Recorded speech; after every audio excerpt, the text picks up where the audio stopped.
حضرت جعفر بن محمد رضی اللہ تعالیٰ عنہ آپ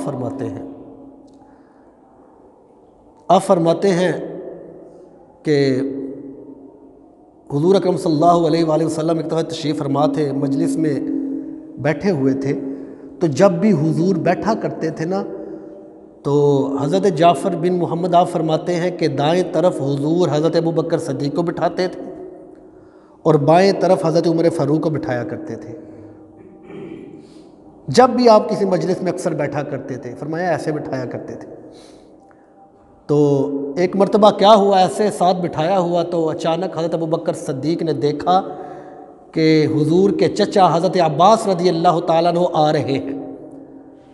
تو جیسے آ رہے تھے حضرت ابوبکر صدیق کی نگاہ پڑی نا تو حضرت ابوبکر صدیق حضور کے پاس سے کھڑے ہو گئے، سائڈ پہ ہو گئے۔ جب کھڑے ہو کر سائڈ پہ ہوئے تو حضور نے فرمایا ابوبکر کیا معاملہ ہوا، کون سی ایسی چیز ہوگی، کیا واقعہ ہو گیا کہ تم اٹھ کر سائڈ پر ہو گئے، کیا معاملہ ہوا؟ تو حضرت ابوبکر صدیق کہنے لگے یا رسول اللہ، آپ کے چچا حضرت عباس رضی اللہ تعالیٰ عنہ آگے ہیں، ان کی ادب کے لیے، ان کی تعظیم کے لیے میں نے اپنی جگہ چھوڑ دی ہے اور ان کو وہاں بٹھانے لگا ہوں۔ جب حضور اکرم صلی اللہ علیہ وآلہ وسلم نے یہ دیکھا نا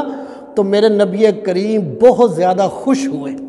آپ کے چہرے پر مسکراہٹ آ گئی، آپ بڑے خوش ہوئے کہ حضرت ابوبکر صدیق میرے چچا کا کتنا ادب کر رہے ہیں۔ اتنی محبت کرتے تھے حضرت ابوبکر صدیق رضی اللہ تعالیٰ عنہ، حضور کے رشتہ داروں سے بڑی محبت کرتے تھے، حضور کی آل سے بڑی محبت کرتے تھے۔